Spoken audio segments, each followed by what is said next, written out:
right. So the new book that you have now, you've written about the Doors. Why the Doors? Because I would say you're going alphabetically, but you're really not because when was the ABBA Aerosmith? book? Yeah, where's Aerosmith? Where's Air AC/DC? Supply. Like Air Supply. It comes back to me to things that I like and things that have an outsized impact on popular culture. Nobody likes the Doors. What are you talking about? Nobody. Totally. Who? Jim who? So with Stan Lee, you see that. With Bob Dylan, you see that. And the Doors. I have this idea of doing a trilogy of books that is, let's just say a Gen X historian. My publisher keeps saying that I should say one of America's favorite Gen X historians takes on classic rock. And that's really the goal. So the Doors are the first level of this trilogy. And I've just been a Doors fan forever. And so many people still are. And have you never heard of The Who?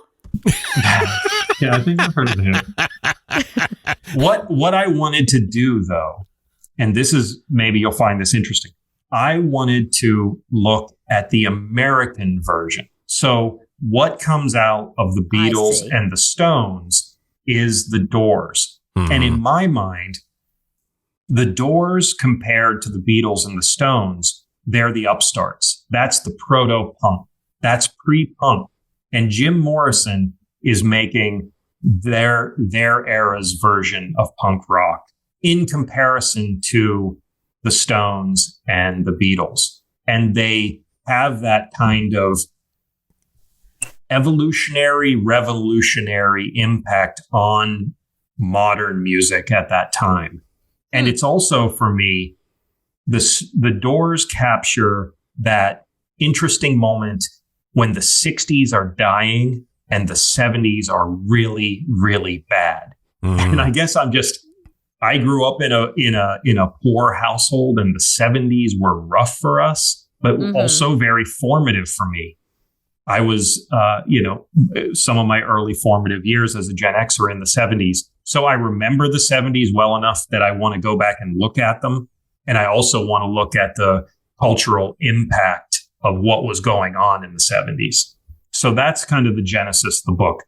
What's a really big thing that I think needs re-examined? And I think that the Doors, that evolution from the hippies to Watergate, Kent State, all the bad stuff.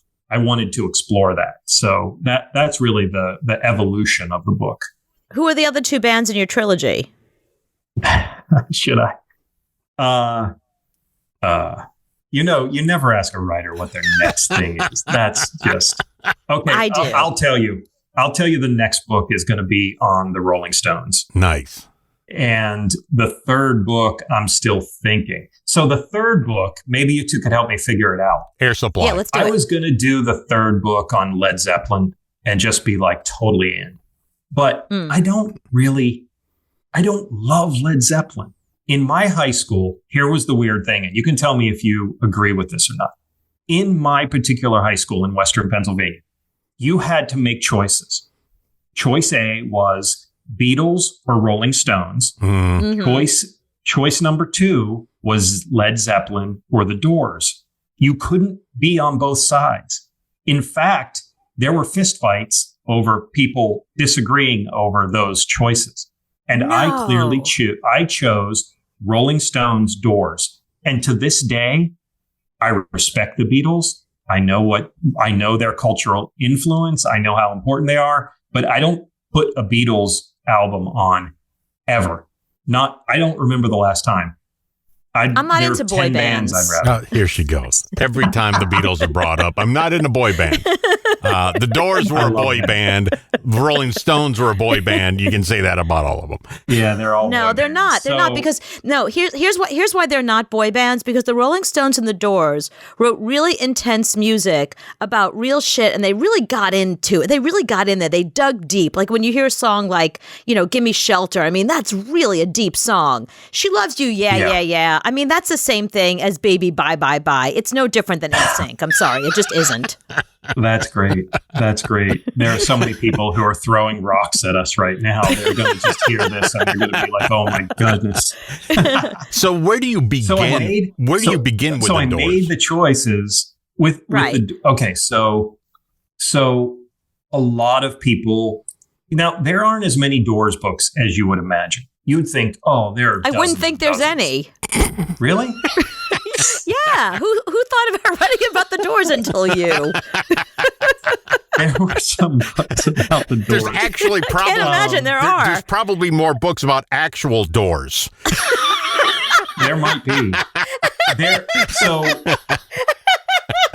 is clearly, if you're of a certain age, the book "No One Here Gets Out Alive" was passed around amongst people who were interested in classic rock. So there's that book. And there's a lot of books since then that have added to the folklore, the mythology, and, tried to find out new things about Morrison that went off on tangents. So as I was considering this, I'm a cultural historian. I'm looking at things through a cultural lens. I wanted to re-examine Vietnam. I wanted to re-examine Watergate. I wanted to really hone in on that era from, the Beatles and Dylan and how that influenced the Doors. So I really focused in, and I wanted to, when I was thinking about Morrison one day, I thought the Doors movie really messed it up for a lot of people because so many people saw that movie. Right. It wasn't a blockbuster in the theater, but it was a blockbuster on VHS and then DVD. And then everybody saw it. Like, it's hard to find somebody who didn't see that movie, but it was totally like cartoon. So I thought, how would people today look at Jim Morrison, and who can I talk to and what can I uncover to present a different perspective of him if you try to like scissor or razor blade out all the folklore and all the, like, he wasn't just a drunk, stupid party guy, and he didn't have a death wish, and he didn't kill himself. And so if we strip away all these things, and I was a huge Amy Winehouse fan, and I was a huge Kurt Cobain fan. And so I thought, we looked at them differently. How would we then go back and look at Morrison differently? And that's one of the things that I hope to uncover in the book, like the real Jim Morrison versus the cartoon version that Val Kilmer, like, I love that. Shout out to Val Kilmer. I love that performance. Right. He was phenomenal. Yeah. Yeah. But the movie itself was a Hollywood version. It was a cartoon version of the band. And I wanted to talk about how tight the other three were as musicians. And hey, Robbie Krieger is so underrated as a guitarist. Ray Manzarek has created 5 or 6 kind of beats that you instantly recognize no matter where in the world you are, no matter who the people you're around. And not many bands can say that. I think probably the intro to Light My Fire is more popular than the intro to any single Beatles song. I agree with that. And so, I mean, that's powerful. It's like, somebody said to me once about Stan Lee, like, well, how do you account for the fact that he didn't do much, when he was in his 70s and 80s? And I'm like, come on. The Spider-Man line about responsibility and power, that's one line that people will be saying forever, as long as there's pop culture. So if you've done that thing, you get a pass. Like, you have a pass. I don't think you should write about Led Zeppelin for your third book. I don't think that would make sense. It doesn't make sense. You don't have passion for it. Well, and until you don't have passion for it, but the story that you're telling, if you think about it as a real trilogy, it's sort of the evolution of American music English music, why wouldn't you go to like U2 next? Because that has the same, because if you think about Bono and if you think about that music, that is sort of the next evolution from the Doors and the Rolling Stones, and has the same impact on our culture, has the same impact politically. I mean, it's, to me, that has a lot more texture to it than, I can't think of one thing that Led Zeppelin did that's interesting other than they made some good songs. But other than that, I don't think they really got involved with the world the way somebody like Bono did. And his influences are the two bands that you just said. So to me, that would be the natural third book. Or somebody like that, somebody that kind of like, the baby of the two first books. Mm-hmm. No, that makes perfect sense. And this guy, Bono, who you might have heard of, he's got a memoir out now, and it's just dominating. Like, if you look at the Amazon ranking, it's just like dominating everything. And my Doors book is like, it's doing well. The early sales, the accolades I'm getting, it's been good. But it's going to take, like, I don't have that marketing machine behind me. So it's going to take some word of mouth. It's going to take some people seeing, like, how beautiful the interior of the Doors book is, how we created it almost like an art book. But Bono is just like sucking the wind out of, like, all the media sales are pointing to Bono. It's like, if Michelle Obama that's because Jim Morrison wasn't a Swiftie and Bono is. He made it a point to let everybody know that he's a Swiftie. So I think, honestly, I feel like Taylor Swift fans are the ones who are buying his book right now. That's awesome. Yeah, I should shout out to Taylor Swift. I actually tweeted to YouTube today, or to U2, and said, "Hey, Bono, we want to trade books? Like, I'll send you one of mine if you send me one of yours." Just like, but digging into the Doors and that era, it was like coming home for me. I mean, it's like I've been studying this off and on for 25 years. And so it was, and I found a publisher.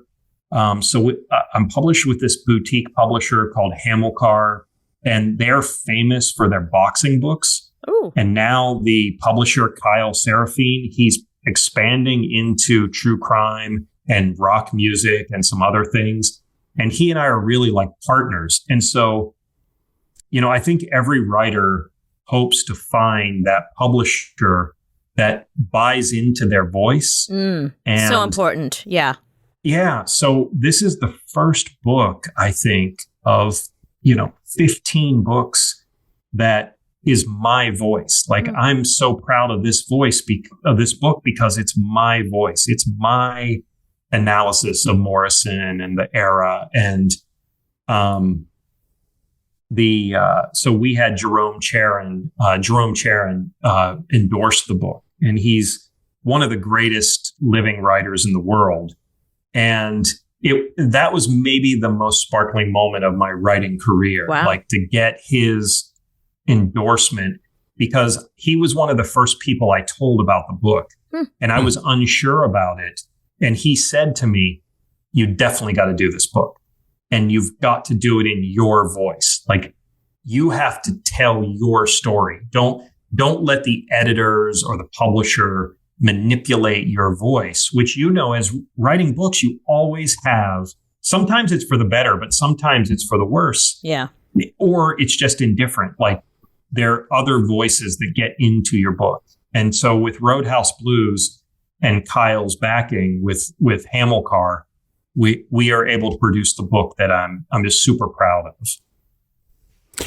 What is the one thing you learned about Morrison that you went, "I didn't know this before. Everybody has to know this"?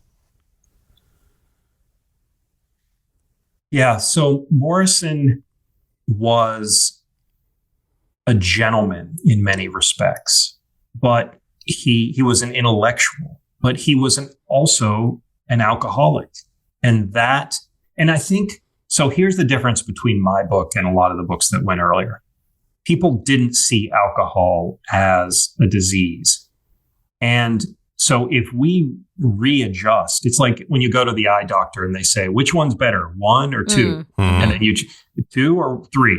And then, and so if we keep honing in on Morrison and we look at him with the things that we know about mental health, neurodiversity, and these kind of new points of the way that you assess somebody's being, the whole being that they bring, you look at Morrison differently. And I love that perspective. It's a person who struggled with alcoholism and fame. John Updike has a famous saying where he said, "Celebrity is a mask that eats into the face." And that was part of Morrison's. So the thing that I would ask readers to think about, Anthony, that I think is a great question. What would you do if you are 22 years old and suddenly you are in the biggest band in the world? And you look like that. Right. And you can and you sing look like that. When rock stars look at this guy. Yeah, when rock stars look like at ass. this guy. Yeah, he was the only good-looking one. Like, there was nobody good-looking back then. Right. Yeah, I mean, could you imagine, like, Brad Pitt at 21 if he had more in a band like the Doors? I mean, that's really... Morrison was so articulate and intelligent that he created the Lizard King persona to be able to handle the pressure. But then, just as Updike says, it's as if that mask, if that costume devoured him. And if we then look at that through the prism of neurodiversity, of alcoholism, of somebody who's dealing with a institutionalized police force that's trying to destroy him, that's too much pressure for one person. Right. At that such a young age. Yeah. Yeah. The one thing that I would want people to take away from this book is that, and I say it and I will continue to say it point blankly, the state of Florida killed Jim Morrison, and the federal government was an accomplice. Wow. They created a sham charge against him, the supposed indecency in Miami, a sham trial, a sham prosecution, and they wanted to deliberately destroy Jim Morrison to show the hippies and the rebels and the beatniks and people who didn't conform that if you continue to step outside the boundaries, this is what's going to happen to you. So Morrison, I mean, he was destroyed by the pressure. If he could have ever received help for his alcoholism, the Miami trial eliminated that option. And so that was the slope. It's a slope, but it's a slope that the government, the FBI, the state of Florida pushed him down to create an example. So that's really probably the revelation of the book. I don't think anybody's ever really looked at it like that. And I talked to the attorney, one of the Morrison's counsels, his co-counsel who's still alive. And he agreed 100%. I'm like, look, I'm going to take this public and I'm going to use your name. Wow. So I want to just get your thoughts, Bob Josephberg. And he's like, yeah, I agree 100%. Wow. The Jim Morrison that I engaged with was articulate, was an intelligent young man, was smarter than 99% of the clients that I defended. And the state of Florida and the federal government murdered him. Okay, now I'm going to do a real deep dive into all this. You know, you're really good at that because that's what you did for me with the Stan Lee book. I've always been a Marvel fan, but I was sort of like passive Marvel fan. I did a much deeper dive after reading your book and after interviewing you, where I went back to Disney Plus and I watched everything Marvel from the very beginning. What? Oh, wow. Every movie. Every movie, literally every movie, but I watched them in order. So I understood all the references and I watched Stan Lee in each one. And I kind of did my own like mental note of, oh, there he is with that girl. There he is. You know what I mean? Like I watched it from a different perspective now after reading your book. And I love that about you. I love that you do that you have a very modern way of having us look at something that we think we know everything about, but we know nothing about it. And then you force people to then want to go like what I did. I mean, I even went back and watched like the entire 3 seasons of Daredevil. Like I really got into it. Wow. You went hardcore. I went hardcore. That is so kind of you, Cooper. I mean I just got chills. That might be one of the best compliments I've ever received. You're going to make a Doors fan out of me now. Yeah, she's downloading the Doors right now. Yeah. It's grab every one of their songs. One of the things that I was so amazed about, because you can find recordings of Morrison and the Doors before they were the Doors, like they were just starting out. And his voice is tinny and thin. And then if you listen to Roadhouse Blues or LA Woman, you're like, holy shit, this is amazing. Mm. And so I have a couple friends who, they're in this great New York. In fact, they're playing at Birdland right now. They're in this great New York City jazz band called the Hot Sardines. Ooh. And they're doing a residency right now at Birdland. They're phenomenal. And so I asked Elizabeth Bougerol, who's the singer, who's a self-trained singer, I gave her actually a playlist. I said, please listen to this and then talk to me about what you hear. Because Morrison was aping in his mind Sinatra and Elvis. And so I'm like, how do you hear these as a person who's a professional singer? And then I talked to Evan Blotzo, who's the keyboardist for the Hot Sardines. And I said, talk to me about Ray Manzarek's playing. Because Ray Manzarek, as I mentioned, created these riffs that are the most famous in music history. I want to go back to Florida for a second. Yep. Now, was that the slope downhill from that point on? Can you go back in time and say that was the tipping point for everything? I think you can. I mean, the instant shot of fame, other bands have weathered that. Other bands have dealt with money, with record sales, with being at the top. But what Morrison and the Doors did in representing kind of the dark side of the 60s is that they attracted a lot of attention. If you think back to New Haven, so New Haven, Connecticut, Morrison was the first person arrested on stage in rock and roll history.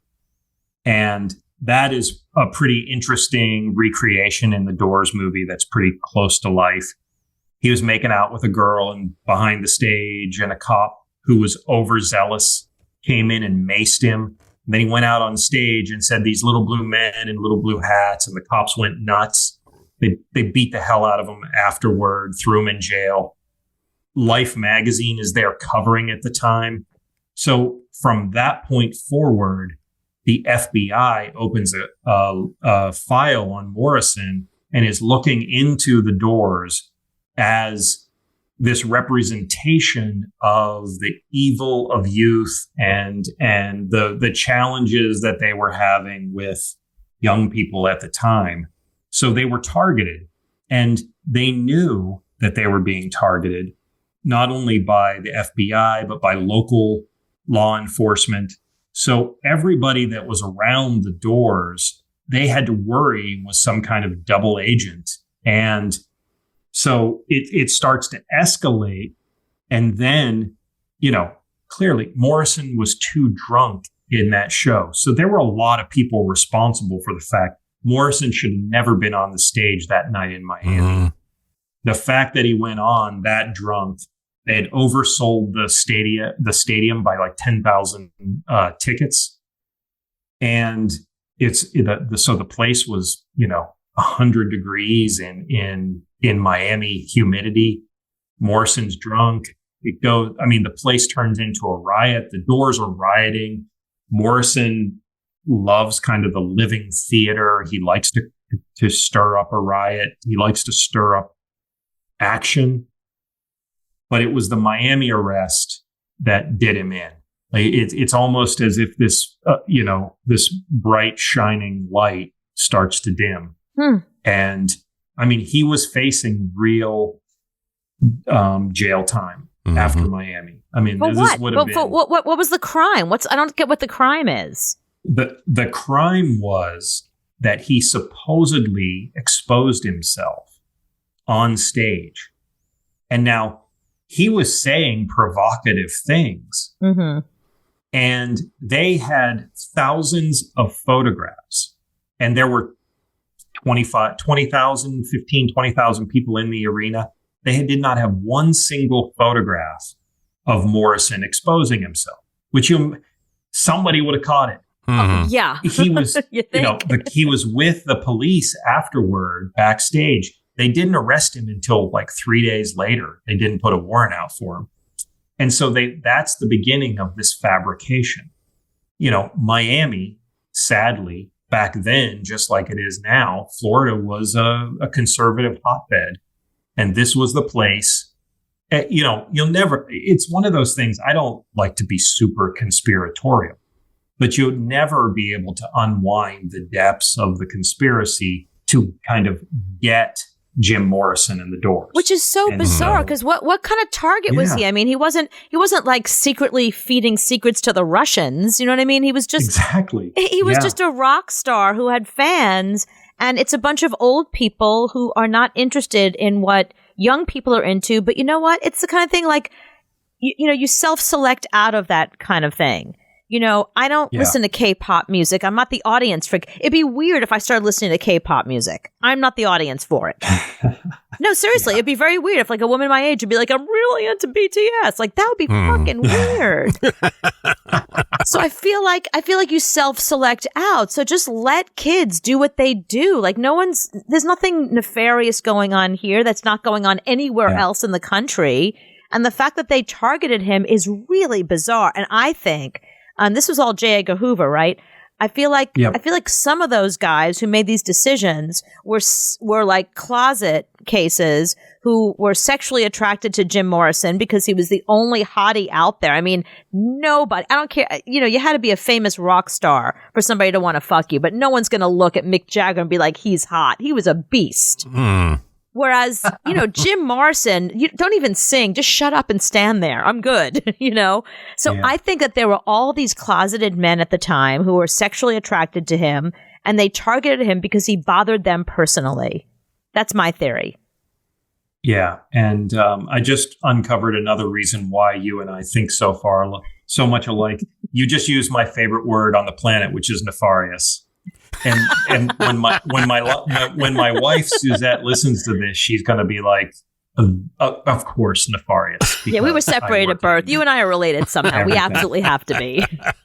The thing about Morrison and what I uncovered in reading, I mean, I read every newspaper report that on the Doors. You remember, this is only 4 years. Mm-hmm. From the time the Doors hit to the time they end is 4 years. Unfathomable. Wow. Really is. They were considered so deadly and so controversial. It's unfathomable today. Yeah. How totally could a rock band be so scary to the establishment? And I started talking to people who were alive and had been baby boomers who had grown up with the Doors. And they distinctly were one of two camps. They either loved the Doors or they said, quote, that's druggy music. Did they never hear the Grateful Dead? What the hell? The conservative. Yeah. I don't think about Pink Floyd even went into the interior. I think we think so much because of what's happening on the coasts, but in interior America, the Doors were seen as a boogeyman. And like at one point Morrison played it up and he said, we're erotic politicians. And in 1967, that phrase, erotic politicians, freaked people out to the point where the local sheriff is like, I'm going to get these MFers when they come to town, and it's hard to believe now. During the Miami trial, they tried to show that what Morrison had said, because he was dropping F-bombs and stuff. They're like, how can this be bad when X movie is out? Like all these movies that we consider classics now that are a lot more, on the a lot racier. Yeah. Yeah, a lot racier.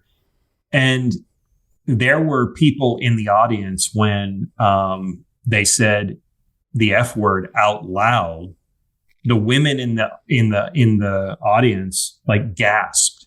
And so we think like we have this vision of the 60s. Maybe it's like either Platoon or Forrest Gump or like Full Metal Jacket or Forrest Gump. Right. But the majority of America was so conservative and so still in like the 30s or 40s or something in there, where if you said fuck in a crowded room, you could get arrested. So that's what we're dealing with. So Morrison comes out. He's the Lizard King, this beautiful man who has all this power over audiences, male and female. And people are just wigging out, like beyond belief.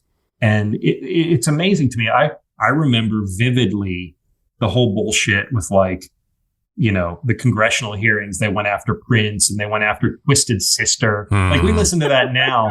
Like we're not going to take it. That's scary. Like Purple Rain. Like there's guys over in the Bronx singing about killing cops. What are you talking about? Yeah, like Purple Rain is the first time as a kid, like I don't know, Footloose and Purple Rain. Like I felt liberated as a kid growing up in a farm town in PA, and Tipper Gore is telling us how awful it is, and the stickers on shit, and it's like.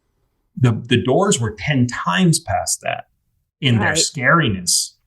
And so so interestingly, as you mentioned, now that we're talking about it, and this is like the public debut of Roadhouse Blues, which I love so much, the book, I'm talking about the book for the first time in depth.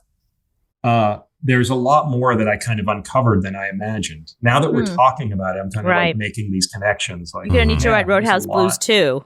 Yeah. More blues. No, I mean, I really figure out.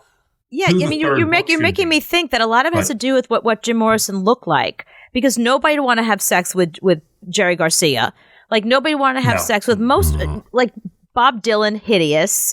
But I think the reason why Jim Morrison spoke to young girls in their room in small towns in wherever Peoria is because.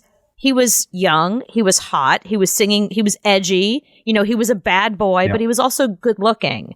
And there was nobody else that was doing what he did. He was very unique like that. And I think had he been hideous, we wouldn't be having this conversation because none of this would have happened to him. Yeah, or died young. I mean, there's always that mystique. 27 Club, it's so sad. When the 27 Club began, Morrison was the key figure. I think he's been eclipsed now by Cobain and arguably by Amy Winehouse. Amy Winehouse, yeah. But until that point, when people said 27 Club, their first thought was not Janis Joplin or Jimi Hendrix. It was Morrison. Right. And, earlier in my life, I wrote a book about The Great Gatsby. I wrote a book. I treated The Great Gatsby as if it were a person. I wrote like the biography of the book. And the interesting thing about The Great Gatsby is how it was reborn. And it's kind of the same thing happens with the Doors. Like that book, No One Here Gets Out Alive, kicked off this thing. And then it went in, the Apocalypse Now with the end beginning. And then the Doors just kind of stormed back into our national consciousness. And what I found amazing, I was talking to Suzette about this earlier, the other guys in the Doors had to spend the rest of their lives talking about Jim Morrison and that 4-year period. Mm-hmm. It's amazing to me. When the Doors form in the summer of 65, two of the biggest songs in rotation are Satisfaction by the Stones, which comes out in June of 65, and Like a Rolling Stone from Dylan comes out in July of 65. This is the exact moment that the Doors are forming as a band. This is what they're listening to and what they're hearing. And I think it's one of the reasons why Ray Manzarek took a chance, because Morrison had never sang before. But if you're hearing Satisfaction and Rolling Stone on the radio, you need a lyricist. Mm-hmm. And Morrison brought that, his poetic nature. Like the famous story is that Moonlight Drive is the first thing that he sings to Ray Manzarek. And the interesting twist of Moonlight Drive is it seems kind of bouncy about love. And is that a song? Is Moonlight Drive a song? Yeah, Moonlight Drive. Yeah. At the I don't end, know the band. I'm sorry, I don't. I know one song. Yeah, you're downloading it now. At the end of Moonlight Drive, you can barely hear it because they kind of bury it under the sound. Is like, "Baby, we're gonna die tonight." Like he drowns her. Like it seems like a love song throughout, and then you have this twist. And that when Morrison was great at that, and so much of the lyrics, when you actually listen to the lyrics, then read them, very poetic. So it's just lots of interesting things going on in this. It's kind of a cauldron of things that form them. Then they break out, and then within 2 years, so summer of 65, they form. Summer of the Summer of Love, 1967. Light My Fire is the #1 song in the world. That is the song of the summer. And so where do you go from there? So it's a wild ride. The first band in America, I think 5 straight platinum or gold albums, first band in America to do that. So that's amazing. I mean, the hugeness of the Doors is almost forgotten, even though they're so popular. I don't think it's forgotten, but they are really popular now and not forgotten because I have a friend who is a rock and roll DJ at a very famous rock and roll station here in New York. And he said that these past year or so, the last couple of radio books, they are #1 with 12 plus. Mm-hmm. For the first all time, classic rock stations are right now. For the first time in the history of these stations, because Gen Z loves rock and roll, whether it's because they were raised by Gen Xers who were into the music and played us who played it at home, or whether that they realized that their quote unquote rock and roll music was bullshit, and they're looking for real rock and roll music. I mean, as much as people would say, like, Imagine Dragons, it's not really rock and roll. It's more like pop. No. Once Top 40 became everything. I mean, I've worked in Top 40 my whole radio career. Top 40 used to be, we'd play an Aerosmith song, we'd play whatever the hot rap song is at the time, we'd play like a Britney Spears song, and it was literally the top 40 of every format. Now it's all pop. So the quote-unquote rock bands are pop rock. So there isn't rock and roll anymore. So you have this whole generation that is really getting into the Doors, the Who, the Rolling Stones, the Beatles. This is all they listen to. So when they are near a radio or they are download an app, they download the app to play those stations. And now rock stations across the country are the #1 format for the first time in the history of radio, pretty much. Wow. I didn't realize that. It's great to hear, though. Perfect time to have your book out. Exactly. Oh, which reminds me, you know what? That reminds me that I should probably introduce you to my friend at this radio station, because you should be on that show. You should be on the show talking to him, because Doors, perfect. I'm sending you his information immediately. Great. Yeah. It's strange. During my day job is I work for a company that is a diversity, equity, and inclusion company. We do consulting. We have products. I spend my all day, every day thinking about these very 21st century now ideas. But as a writer, I gravitate to these things that I really like. And I am a Gen X white guy. And so it's like, but I love it. So many people, when I go to a book festival, women my age come up to me and say, I bought your Stan Lee book for my son, for my brother-in-law, for my husband, all these people who really don't like to read, but they like the stuff that I write about. And I'm really hoping, I already know, because I've had 5 or 6 people. I work with a young woman who's a Gen Zer, and she said to me in work the other day, she's like, "Yeah, you remind me of my dad. I think you two would be best friends." And she's like, "He's a huge Doors fan." And like, yeah, I'm going to give her a book to give to her dad. Like, I don't have, even though I know it's kind of weird because I work in DEI stuff all day, like you have to write about the things that you love. And, Right. you know, like you with celebrity, like, you know it, Right. you have experience in it, you dig it. And so then you write about it. And so I write about these things that I think, you know, maybe I can get some people who don't read, like dudes my age who are like over reading, like to maybe pick up a book and then, you know, put on Spotify or whatever they like to listen to music and, you know, revisit the Doors. I think there's some value in that. Do you need somebody to record an audiobook for you? Because that's the only way you're going to get Anthony to read your book. No. So Anthony, the audiobook is in production. Have you picked somebody? Yeah. You know, we sold the rights and we picked a guy a couple weeks ago. And you know, with the audiobook, you always just kind of cross your fingers. You know? Right. Yeah. I couldn't do it myself because I self-edit all the time. Right. If I write something like this piece of paper and I start to read it, I'll be editing it while I'm trying to read it. You can't do that. Right. But you know, the first Stan Lee, the man behind Marvel, the audiobook was okay. Some people liked it.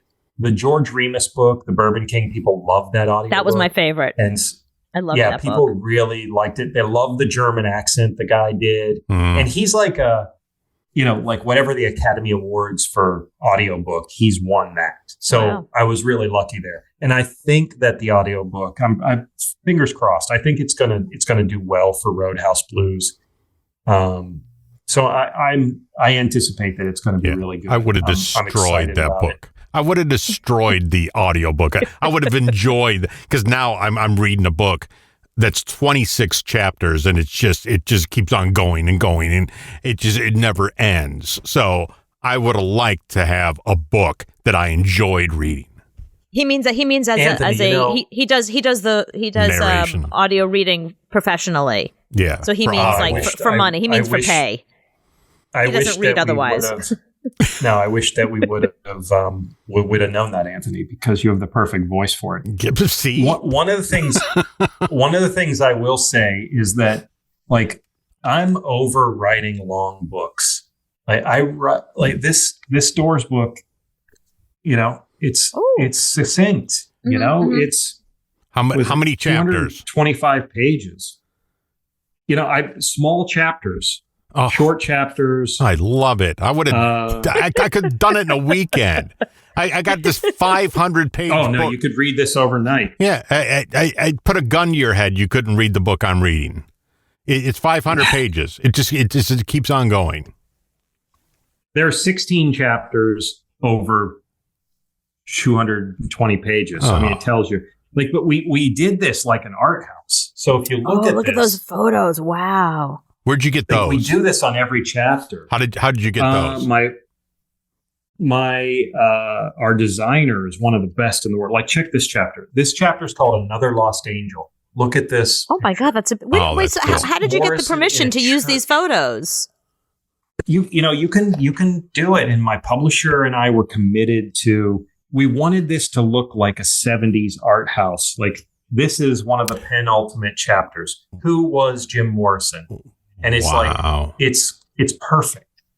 So you get a sense of throughout the book. We started it with like almost little like cinematic billboards. I got to show you this.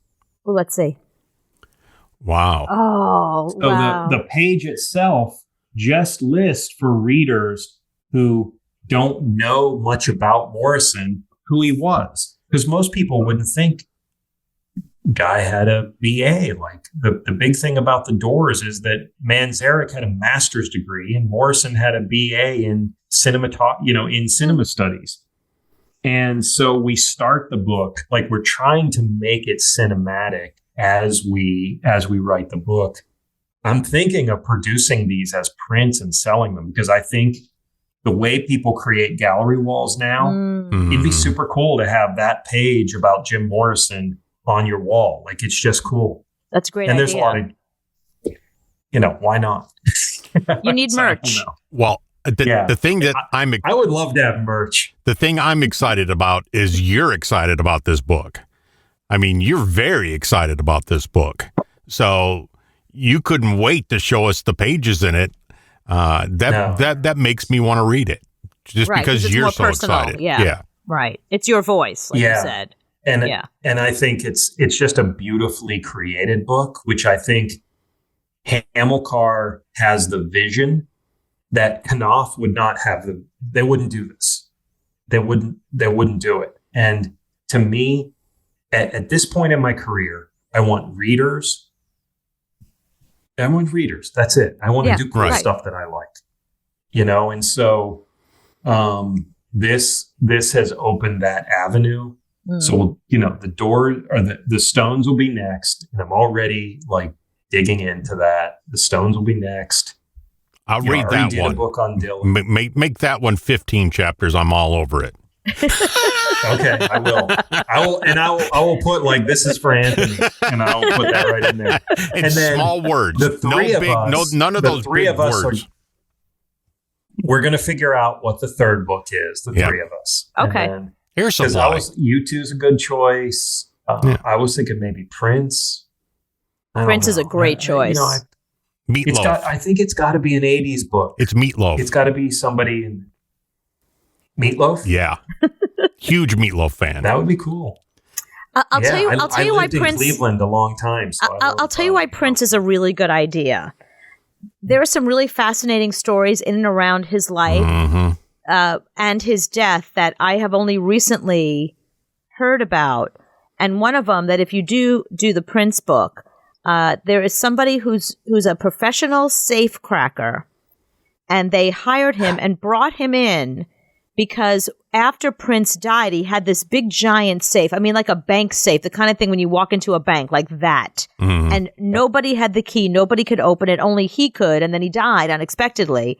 So they brought in this famous safe cracker who had just gotten out of prison, by the way.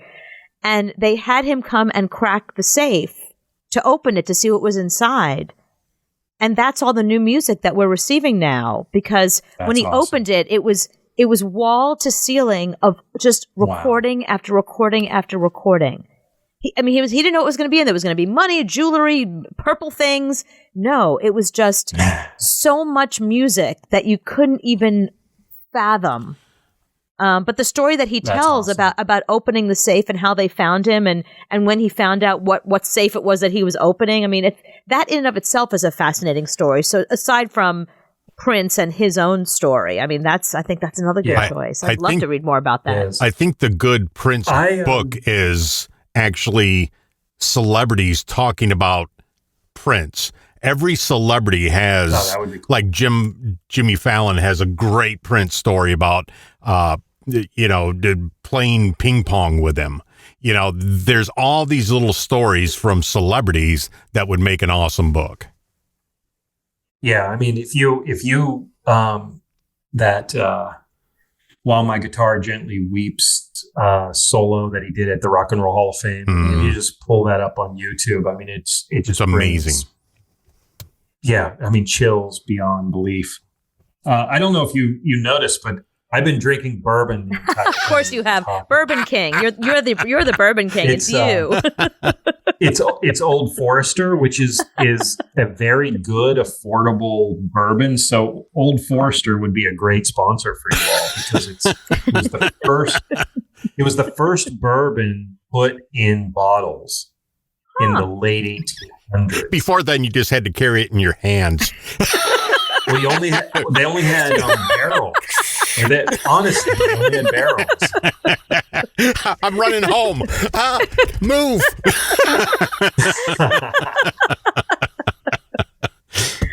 I'm also thinking of digging into, I really love, jazz. And I think the fact that Louis Armstrong isn't held up as the greatest musician in American history is very sad, and I think I could do justice to that. You call him Louis? The rest of us call him Louis. I thought it's Louis Armstrong. Yeah. You know him so well. It's Louis. It's the bourbon. It's the bourbon. And then,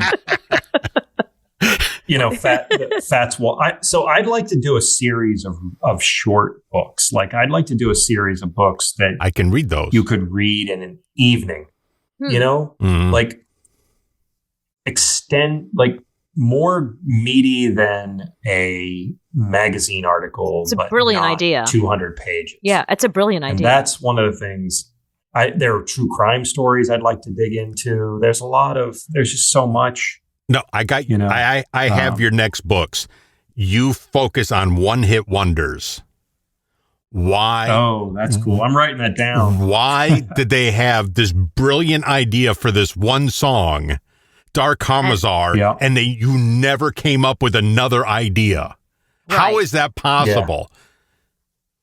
Yeah. My wife and I, okay, this says way too much about it. I love, if you watch my Instagram, I just post like all the shit that I find in antique malls. Like I love an antique mall, like a 100,000 square foot antique mall. I spend 10 hours in there and I just post pictures of stuff. I found the Best of the Doors cassette the other day. And I put like, who the hell has a cassette? But I was flipping through albums and I found Nina, 99 Luftballons. Right. Now, do you remember how big that song was? That song was gigantic. She didn't have two songs in her. She only had one song in her. One song. How and is then that 5. possible? One. That's it. So you got to go find her, figure out why she never wrote another song. That is a book. Right. Monster Mash and then nothing else. 96 Tears and then that's it. The Wipeout. There's so many of those like one-hit wonders that it's like huge songs. The Weather Girls. You could pick 100. Pick 100 of those and do 800 to 1,000 words on each song and do 2 volumes, and you'd have two great books, and you could do 50 books on. See, there you go. Get on that in your spare time. Perfect. Bob Batchelor, thank you so much. We love having you always. You're like a third member of the show every time you're here. It's so great having you. Roadhouse Blues is the book on the Doors. As far as I'm concerned, it's the only one that's ever been written on the Doors. It's the only one I ever want to read. Thank you so much for being here and for sharing so much of your story with us. Thank you. Thank you both. I deeply appreciate the support, and this is so much fun. I wish we could do this all the time. We will. Write another book. Keep writing books. Come on.